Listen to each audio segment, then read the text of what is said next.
Je tiens à vous rappeler, ainsi qu'à moi-même, que l'on entre ce soir, Inch'Allah Ta'ala, dans le mois de Dhul Hijjah, le dernier mois de l'année hégirienne, dont les 10 premiers jours sont les meilleurs jours de l'année. Et comme vous le savez, il y a de nombreux textes qui sont rapportés concernant les mérites de ces 10 jours, notamment la parole du prophète sallallahu alayhi wa sallam, lorsqu'il a dit « Il n'y a pas de jours durant lesquels les œuvres sont plus aimées par Allah que durant ces 10 jours. » Les compagnons radiyallahu ta'ala anhum l'ont alors interrogé « Ô messager d'Allah, pas même le combat sur le sentier d'Allah ?» Il répondit alors sallallahu alayhi wa sallam « Pas même le combat sur le sentier d'Allah, sauf un homme qui sort avec ses biens et sa personne, puis ne revient avec rien de cela. » Donc les œuvres de bien durant ces 10 jours, elles sont d'une grande importance.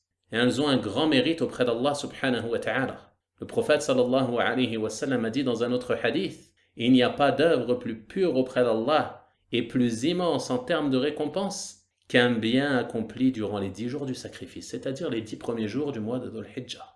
Ce sont les œuvres les plus pures auprès d'Allah et les plus immenses en termes de récompense. Également, il dit sallallahu alayhi wa sallam « Il n'y a pas de jours durant lesquels les œuvres sont plus méritoires que durant les 10 jours, c'est-à-dire les 10 premiers jours du mois de Dhul Hijjah. » On voit donc à travers ces hadiths que ces jours sont d'une grande importance. Et les gens de science ont même mentionné qu'ils sont meilleurs que les 10 derniers jours de Ramadan.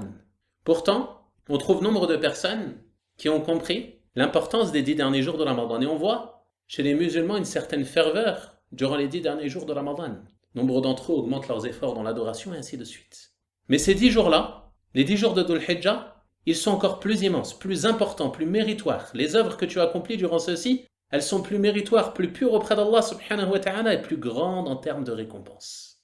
Et malgré cela, nombre de personnes restent dans l'insouciance durant ces jours. Donc je tenais à rappeler à ma propre personne, ainsi qu'à mes frères et sœurs, l'importance de ces 10 jours. On se doit de prendre en considération ces textes et multiplier les efforts durant ces jours dans l'adoration d'Allah subhanahu wa ta'ala. Et notamment en étant assidu à nos obligations. Car c'est cela le plus important. Le fait que tu sois assidu à tes obligations et que tu t'écartes de l'ensemble des péchés. Et l'acte obligatoire que tu as accompli durant ces 10 jours, comme la prière obligatoire, la bienfaisance envers les parents, et autres parmi tes obligations, leur récompense est plus immense et elles sont meilleures que la même œuvre accomplie durant d'autres jours de l'année.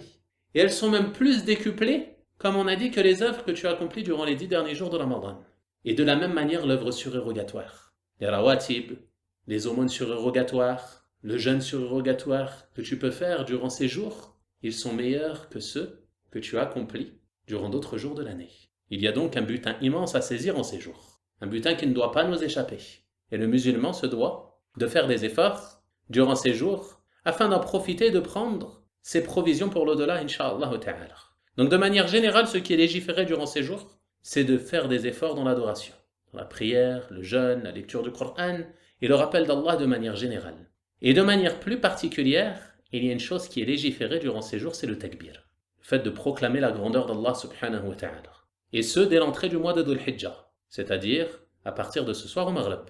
Après le Maghreb, et ce jusqu'au 13e jour de Dhul Hijjah, au coucher du soleil, il est légiféré pour toi de faire le takbir de manière générale, c'est-à-dire sans moment précis légiféré. Tu fais le takbir à tout moment, lorsque cela t'est facilité. Allahu Akbar, la ilaha illallah. Wallahu akbar, walillahil hamd. Tu prononces ces paroles et les répètes. Autant que possible, durant ces jours qui sont des jours immenses, et ayant cela une grande récompense. Également parmi les œuvres particulières qui sont légiférées durant ces jours, il y a le jeûne du jour de Arafat.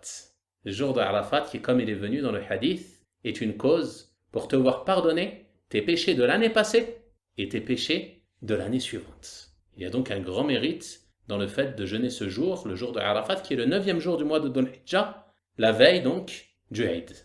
Le musulman ne doit donc pas être négligent vis-à-vis de ses œuvres et faire des efforts durant ces jours qui, comme on a dit, sont des jours immenses. Et à partir du Fajr, du jour de Arafat, jusqu'à la Asr, du 13e jour de Dhul Hijjah, il y a une autre forme de takbir qui est plus précise et qui est légiférée, c'est ce qu'on appelle le takbir al-muqayyad, qui a lieu après les 5 prières obligatoires. C'est-à-dire que lorsque tu fais le salam après les prières obligatoires, il est légiféré à ce moment-là de faire le takbir en disant, comme on a dit, Allahu Akbar, la ilaha illallah, Wallahu Akbar, walillahil hamd.